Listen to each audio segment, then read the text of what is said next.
Today is March 22nd, 2007. Our guest for an oral history interview today is Gary Wicks. Gary, we're delighted to have you here today. I'm Charles Lundquist. These oral histories go into the archives at the University of Alabama in Huntsville. Gary, we'd like to start out by letting you tell us a little bit about where you spent your youth, how you got educated, and how you got into the space program. Well, thank you very much, Charles, for inviting me here today and give me an opportunity to talk a little bit about my career. And that's a great place to start with how did I get here.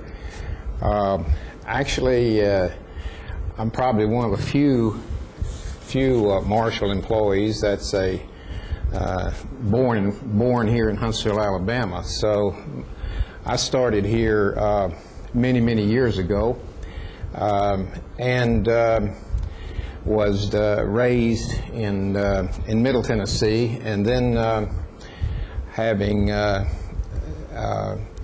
finished high school there, I made my way, as most of us, into college, and I checked into Georgia Tech in Atlanta, Georgia, in the 50s, and at that point decided I was going to go into engineering, and so I spent several years there, and basically had the opportunity to sign on as a co-op student at Redstone Arsenal. What year was that?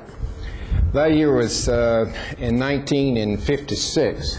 So for me, this year marks 50 years in the space business here at Redstone Arsenal and the Marshall Space Flight Center.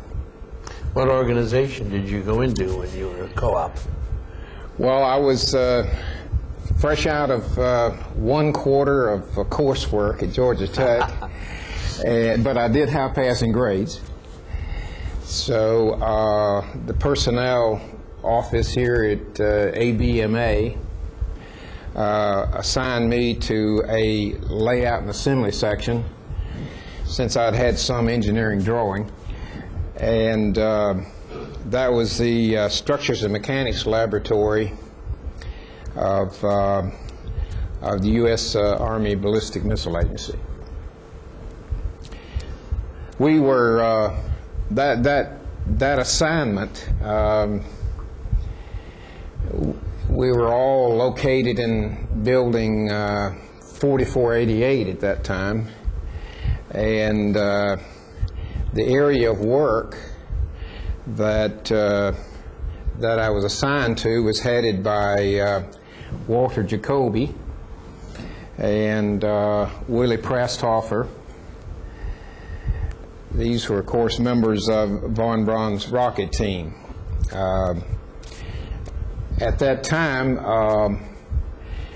ABMA had been formed to design and build a ballistic missile, and for me, fresh out of college, of course, I had very little idea what that was, but it was explained to me as one that flies a path to distinguish it from a rocket, but it had a guidance system. So coming into the organization at ABMA, it was in the beginning a learning experience for me. The first missile that I worked on was a Redstone CC-41, as I recall, for which I was given a drawing board task of laying out the lead ballast that we used to balance out the missile during flight. Seems rather rudimentary, but it consisted of stacking lead discs. Essential task. and you stacked as many of these discs up in the payload compartment as was required to get the CG and the center of pressure right. We did our calculations on desktop calculators, as you recall. That was all that was available at the time. And as my recollection, it was an old Marchant calculator. And later we got the upgrades to the Friedens, and they had the square root feature on them, which was a big step forward in calculating figures. Looking back, it really all seems so primitive now, but that was the nature of the business then. I spent a lot of my time just plotting graphs of data and on graph paper, of course, and the final formal submits, we would prepare all those in ink and using the old Leroy sets and tediously inking those curves and making all those numerals.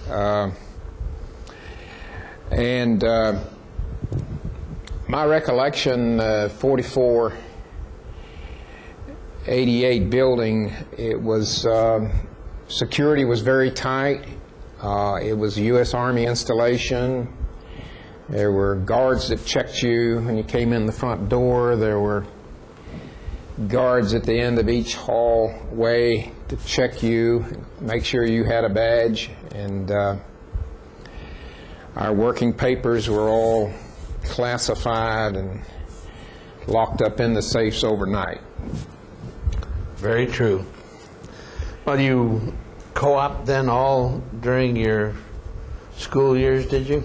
I co-oped, yes, Charles, through the 5-year program and completed it.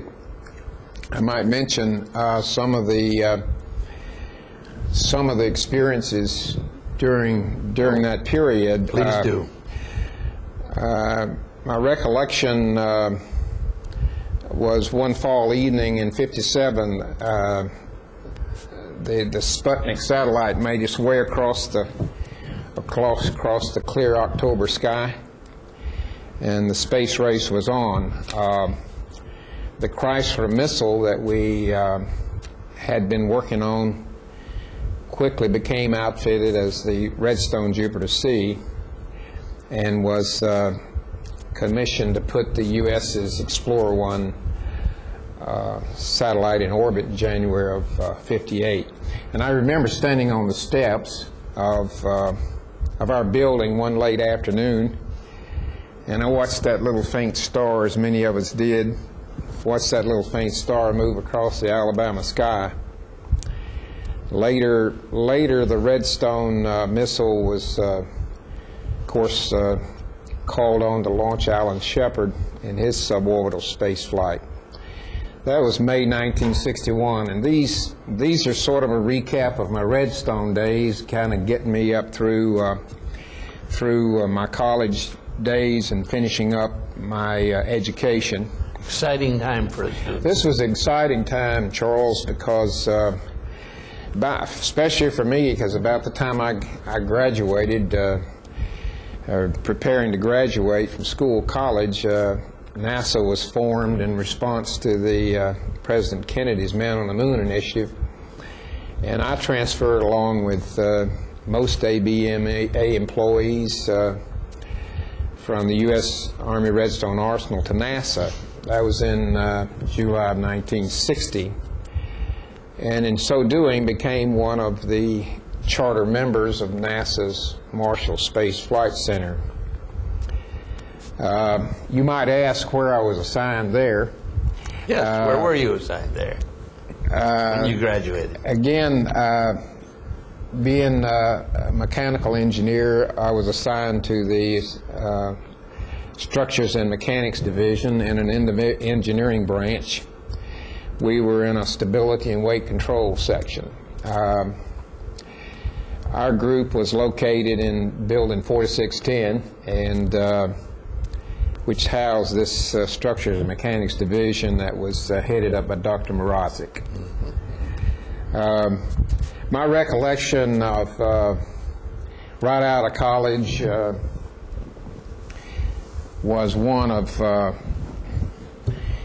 this huge Saturn V launch vehicle. The first drawings I saw of that Saturn V, with its 33-foot diameter first stage, was when our group began calculating the mass, center of gravity, moments of inertia, and we would plot that all versus flight times. Not only was it an order of magnitude bigger vehicle than anything we'd worked on, but the number of parts now that we were to account for in our calculations was daunting, especially for these little small computers that yes. you and I used, and yes. we were just learning to use. Having taken my degree in mechanical engineering, naturally I became involved in things mechanical, and like engineering analyses, areas of layout and design and mass properties, kinematics and dynamics, of course, and some loads. I might mention that we had just begun to use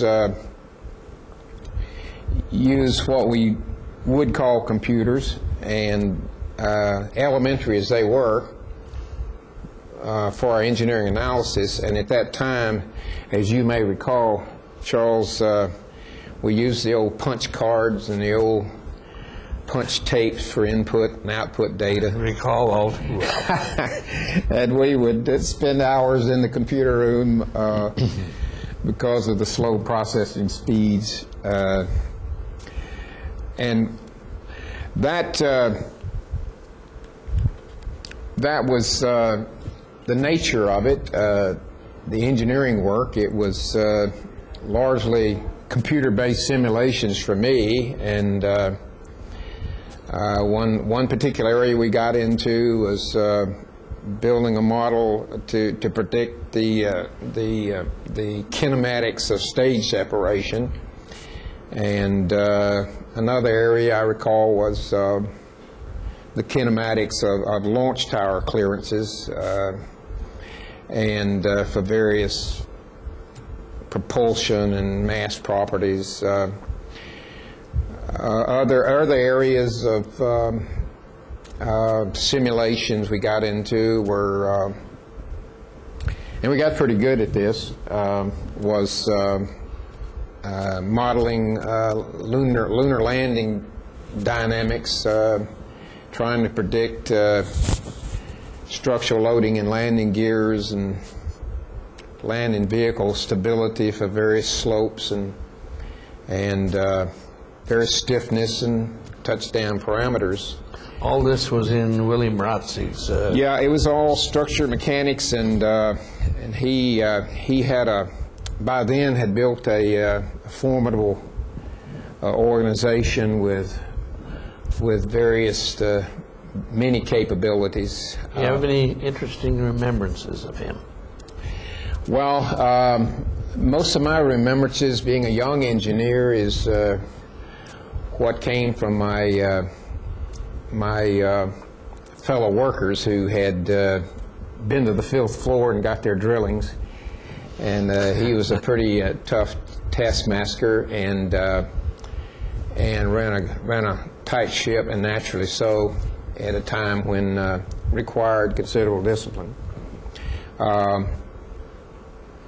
I think the highlight of my career there was, and it's the highlight of my career over the years, is my good fortune to travel to the Kennedy Space Center for the Apollo 11 launch. We and to arrive before daylight on that clear July morning at the viewing stands, and then the wait in all the excitement for that late morning liftoff,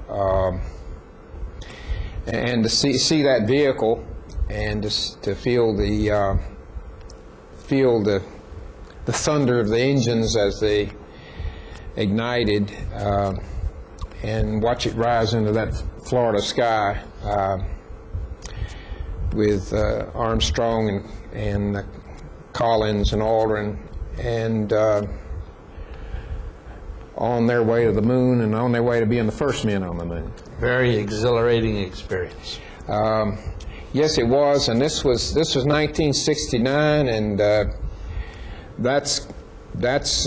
was my Apollo days, and those are my most memorable days. Well, properly so. Properly so. The Apollo follow-on were stressful times. Just trying to figure out, so what do you do after you've been to the moon?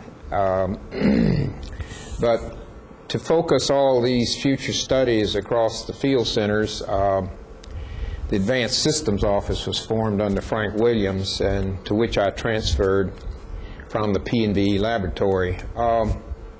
Fortunately, the center had been doing some planning for what we would do after getting to the moon and back, and I had become part of advanced studies work and advanced studies offices in the propulsion and vehicle engineering laboratory.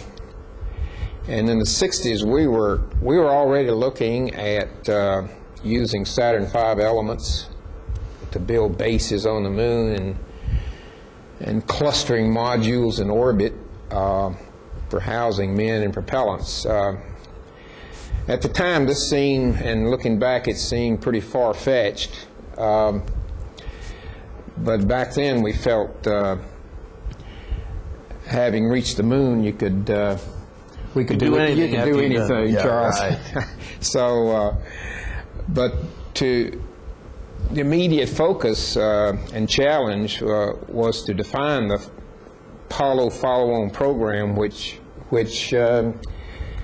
at that time resulted, the near-term step was the Apollo extension program, and which was to use Saturn V's and Saturn 1B's.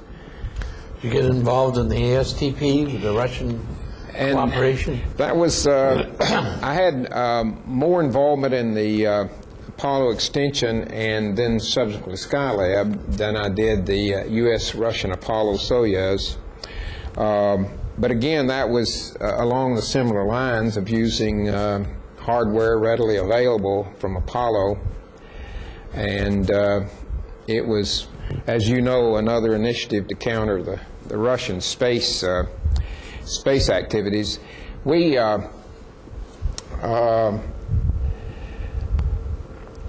looked at the use of Saturn V, Saturn 1B hardware to assemble a U.S. space station, and as with advanced studies, the early concepts were rather rudimentary,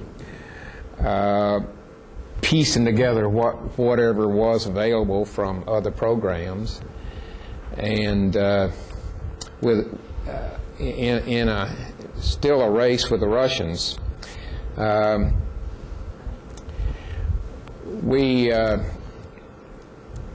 result of all this was the Skylab program. In our office, we performed the layout and the system design and mass properties for these initial Skylab conceptual configurations, and like I say, we just pieced together what we had. For example, the airlock from the Gemini spacecraft, the tanks from the S-4B stage, oxygen from the command and service module system, high pressure cold nitrogen gas for attitude control. These are all well-known systems that we could reconfigure and cluster and come up with something rather quickly to keep up with the pace demanded by the Russian initiative to put their station in orbit. But from this longer range, from this nearer term Apollo extension, Apollo Soyuz and Skylab, the agency and the center needed a more strategic look. At that point, as you recall, the center formed the Program Development Directorate. That was under Bill Lucas. And under Dr. Lucas, and to which I transferred to that organization in the late 60s, I was assigned to the preliminary design office, and again, layout and integration. And that office was headed up by Eric Gerner, as you recall. The task, the program development, was to map out what NASA was to do in the post-Apollo period. And our preliminary design office was involved in development of many proposals. These included early conceptual studies of the space shuttle, the HEO project, as you recall. Yes. And I'm sure you were involved in that one, Charles, and the Hubble. The one I was more involved was the modular space station. And then we took one of the modules and outfitted it conceptually as a common module to make the trip to Mars and back. However, the space station, which was under Hans Palauer, as you call, and the Mars initiatives were scaled back to shuttle sortie missions, meaning you design payloads to go in the shuttle cargo bay to go to orbit and stay a few days and come home. The Space Lab concept was conceived in 1971, 1972, and was to meet this need for a payload for the sortie-type shuttle missions that were envisioned.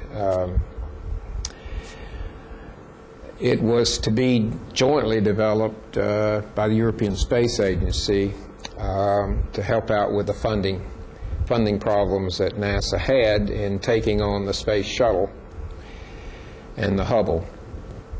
Well, as an engineer during this Space Lab conceptual design phase, I was very fortunate to contribute to that early definition work and these studies and lead these formulative preliminary design activities, which at that time in the study phase was simply called the sortie can, to imply a simplistic research module to perform some useful work once we got that shuttle to orbit. The Space Lab program went on to subsequently be implemented and was one of Marshall's many highly successful programs that were conceived and outlined and defined in the Program Development Directorate. At this time, I had developed skills in, continued to develop skill in computer-based analyses, and naturally I got involved in developing sizing tools for the space shuttle conceptual design, and that was one of predicting mass properties and weights of various vehicle configurations, and those were used in parametric studies on some of these competing shuttle configurations. So that was my Apollo follow-on days, and those were, as I said, pretty stressful times where we were trying to decide what we were going to do next. Confusing times. Confusing times, and everyone working very hard to try to put the next 10, 20 years of programs together. At that time, I took a sabbatical. That was in 1973, 1975, to earn a master's degree in the area of systems engineering and management. And Where did you go? this was Oklahoma State University, Stillwater, Oklahoma, and that was my first venture west, being a Southeasterner, and a good experience there. Later, on returning from school, from Oklahoma State,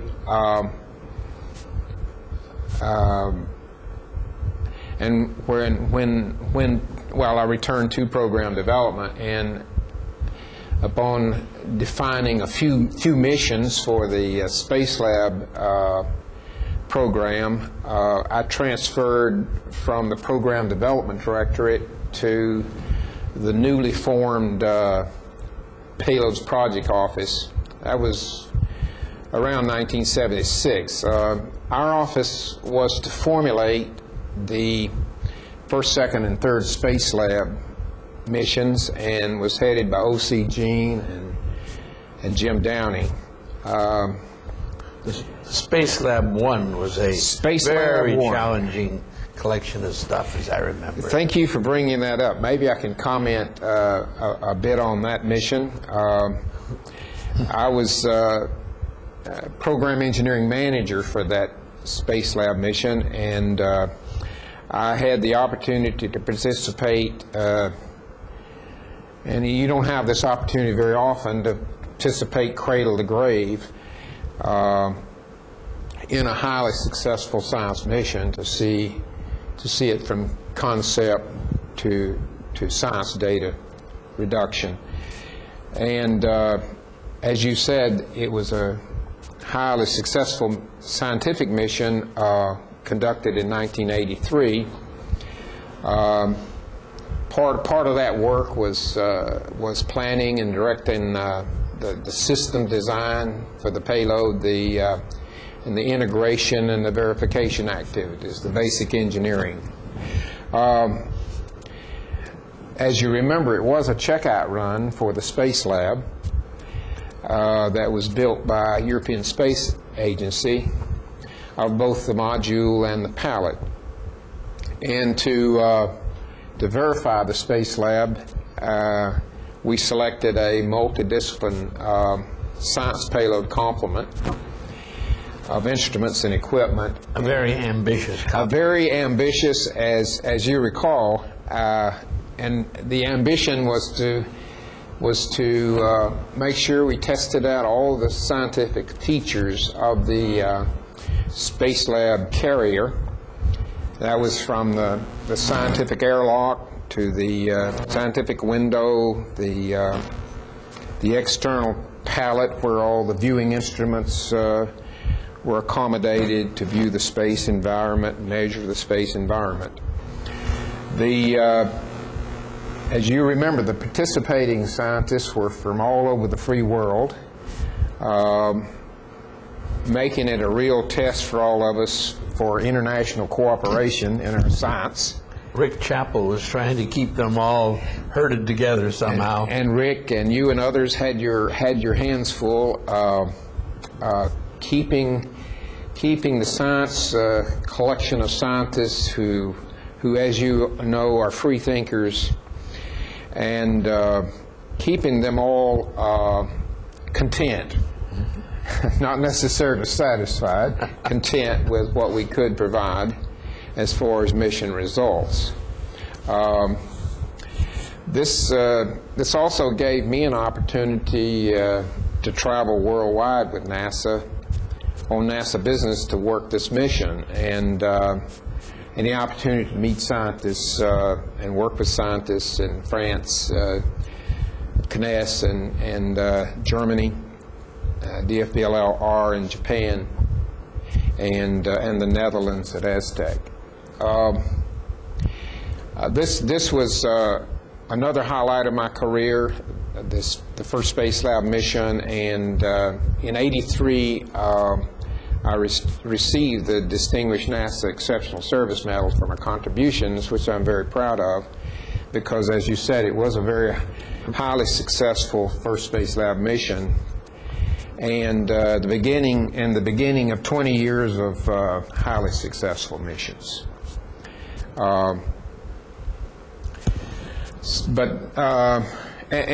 to continue that success, NASA decided to refly the first Space Lab mission, and so in the Payload Project Office we reconfigured it with Rick Chappell's help and others, and refocused it scientifically and renamed it Atlas. This was the atmospheric laboratory for applications in science, and it was primarily and predominantly to gather scientific data on the Earth's atmosphere and solar output as it affected the Earth's atmosphere. And because of that aspect, we made it an 11-flight series to continue the study of the solar output over the 11-year cycle. I was assigned mission manager of the Atlas series, and this was a career move in the management for me. Everything I've been talking about so far has been engineering. And now you had to be a manager. Now I had to be a manager, and I was now responsible for managing a lot of activities on the Atlas mission, including dealing with these U.S. and foreign scientists and various experts in the industry, universities, governments, and this was not only dealing with the interfacing and requirements and all, but you also found yourself working with in-house personnel, contractor personnel, managing those efforts, and the whole business then of trying to put together a definition of the hardware for the payload and the mission operations and the flight crews and the flight timelines. Well, during my tenure as mission manager for Atlas, we were able to ready the first Atlas mission in the series for flight. We were in line behind the next payload at the Cape, in the queue, so to speak, and however the Challenger incident put the Atlas series on hold for a number of years, as it put a number of activities on hold. And during this time, I made another career move, and I moved to the Space Station Freedom Project to help plan the scientific utilization of that research facility. Who was heading that at the time? Well, as you recall, at that time, Luther Powell had a lot to do with it, and John Thomas was involved, and up in our organization,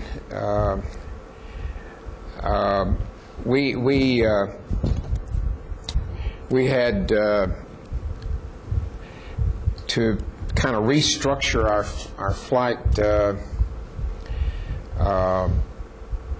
projects organization to begin the transition from Space Lab science utilization to Space Station science utilization. And so we basically set up a Space Station utilization office within the Payload Projects office, and I was assigned to manage it. And here again, Charles, my career path was now dealing more with the management aspects and office management and personnel and people management. But we were effective in setting up a space station payload utilization program for Marshall, and which involved numerous government personnel and contractors and several local aerospace companies to move all the talent we'd built up on the Space Lab program and start transitioning to space station and begin building a scientific program, research program there. Contributed soon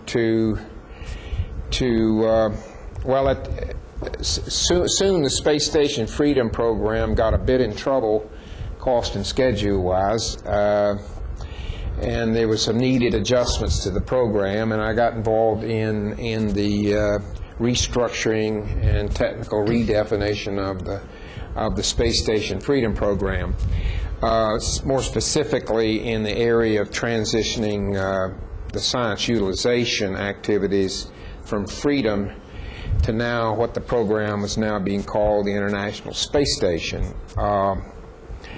And part of that restructuring and the deferral of the readiness dates of International Space Station, the agency inserted the NASA Mir Russian Cooperative Program, where we began to move some of our Space Lab programs over to the Russian Mir space station, and began to learn how to deal and work with the Russians. And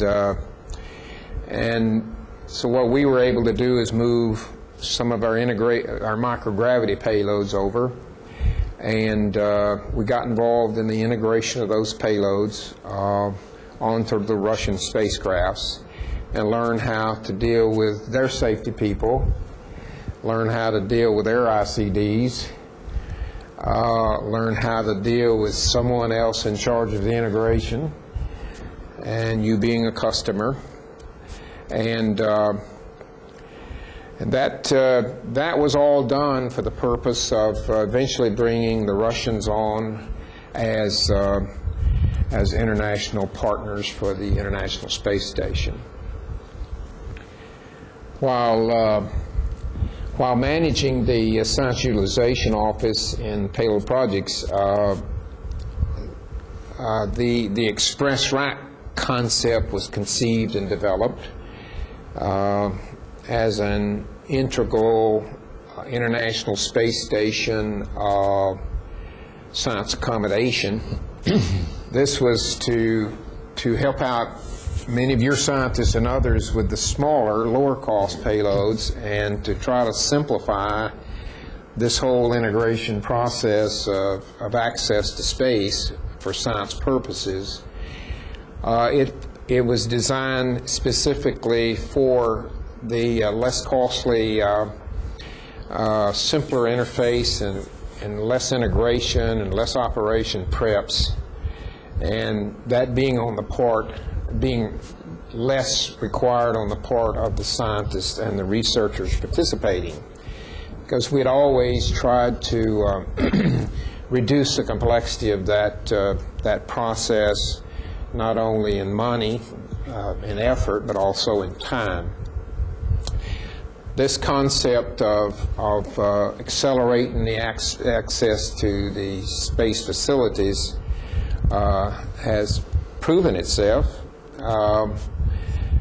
feasible and workable by the evidenced by the number of express racks of science instrumentation that currently populate the International Space Station, and these express racks comprise a significant part of the overall utilization and operations program.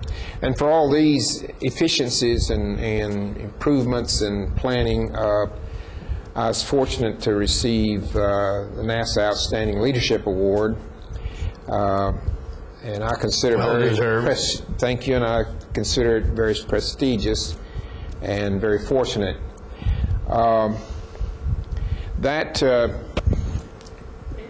That is generally a rundown of my later NASA years, I retired in 1997. I retired with 40 years of government service in the aerospace field. And as you can see, I'm very proud of it and very fortunate to have that opportunity. For the last 10 years, I've been employed, as many of us, as either Marshall contractor or employed working on Marshall contracts. Like many of us, continue to make contributions to several Marshall programs. Surprisingly, there have been a number of opportunities and good experiences. These include the Bantam Booster, which was a Marshall initiative to, again, give the scientist and the researcher with the smaller payloads cheaper access to space. And I've always been aligned with the accommodating the scientists and the researchers in the latter part of my career. And so that was a natural in my retirement period to move to that kind of a project. The other project I've had the opportunity to participate in was the Marshall's MC1 fast track engine activity, and as a employee in one of the local contractors just up the street here, we were able to build 6 fast track engines, LOX RP engines, simplex designs, and the plan was to install these engines in the X-34 research vehicle and perform flight tests of re-entry, and we were successful in, as I say, in building some of these, and we were successful in installing one of them in the X-34 vehicle at Dulles, and to at least perform the fit checks and the functions. That particular program was terminated in lieu of other transportation programs that the agency had instituted. More recently, I was involved in the microgravity science research RAC, again, science aspects of Marshall, and currently involved in the Human Exploration Initiative, the President's Initiative. In this exploration initiative, I've been involved in 2 areas, and I'll just recap those briefly. One is in the area of in situ resource utilization. It's a technology development area to find ways of utilizing the resources on the lunar surface. But currently I'm involved in the Ares crew launch vehicle work and at Marshall, which is the shuttle replacement vehicle. That particular aspect I'm involved in there is with the roll control system for the Ares 1X early demonstrator. It's a flight test vehicle. So as a systems engineer, we're developing now design and verification requirements. We're early in the program in preliminary design activities. That's a hypergolic system like the one that was used on the Apollo landing spacecraft. Charles, much has changed over the years, but some things never change, and that's the physics and the science. For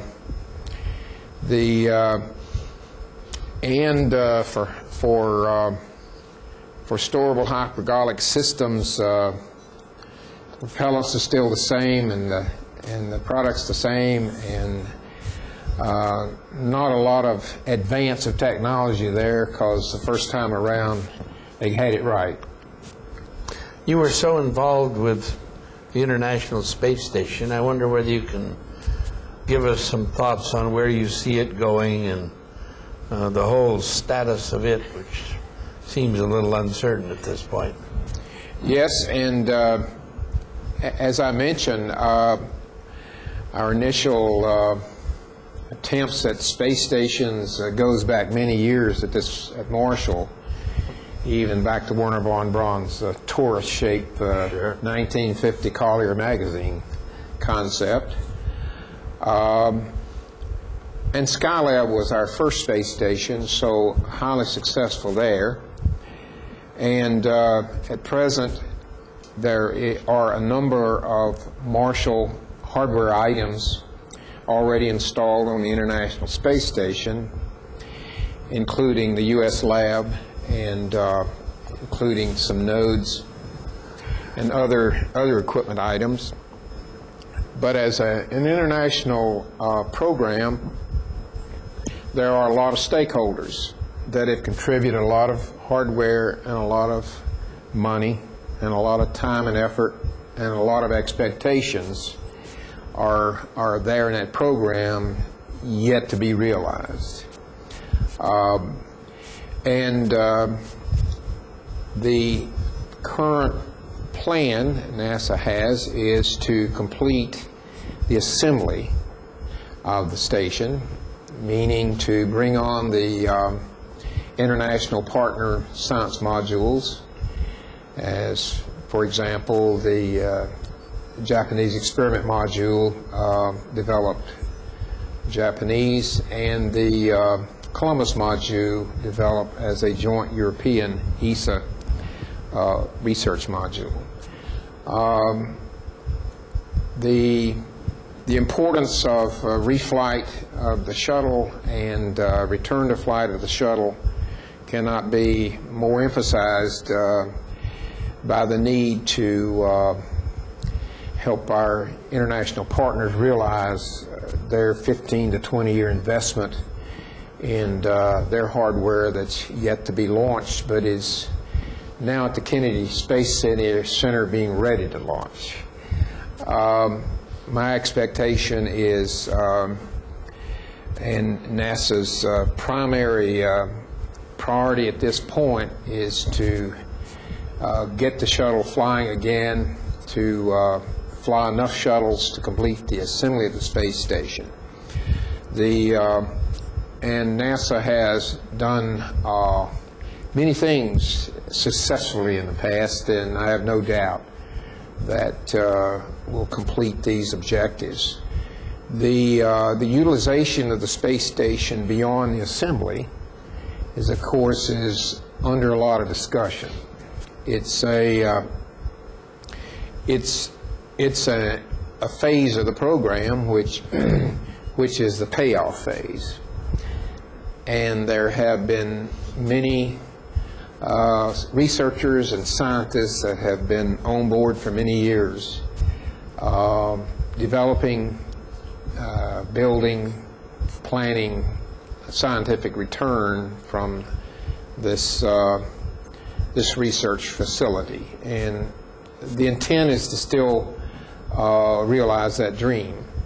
The resources to do that are not perhaps available within the NASA budget, and so NASA will need to continue cooperative programs with other nations to realize the objective as a research facility. And I have no doubt, having spent numerous years in cooperative programs between NASA and international partners, beginning beginning with Apollo-Soyuz space labs,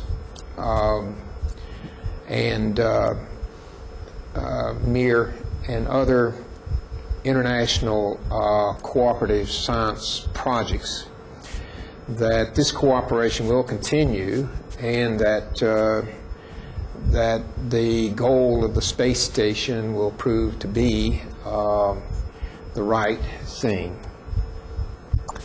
Well, in conclusion, are there any pieces of advice you'd like to leave for the younger people who are coming on board now in the space program and have to start from scratch? Well, thank you. Not quite from scratch. Well, thank you, Charles, for asking. I've in my 50 years, I feel I've come full circle. For me, at this point, it's a second time around for me. I participated in the nation's Apollo program to get men to the moon the first time.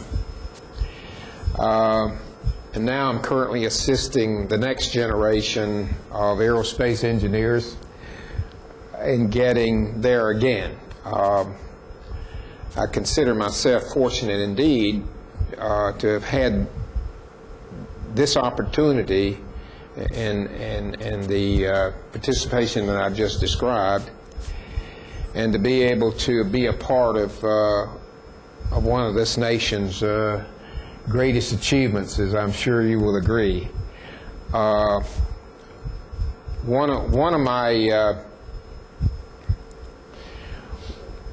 One of the benefits of my aerospace career has been the association with so many fellow workers. We've had many, Charles, over the years, and I stay in touch with some of them. We're members of the Marshall Retirees Association, and I'm currently serving as vice president. So through this organization, Charles and I have an opportunity to continue these associations. And as we continue in the as Marshall contractors, we were able to continue our camaraderie. Many of us keep in touch through office reunions, and at that time have an opportunity to recall many stories I'm not able to, time doesn't allow here today for me to recount, and many good times. And I appreciate the opportunity to be able to tell about my career.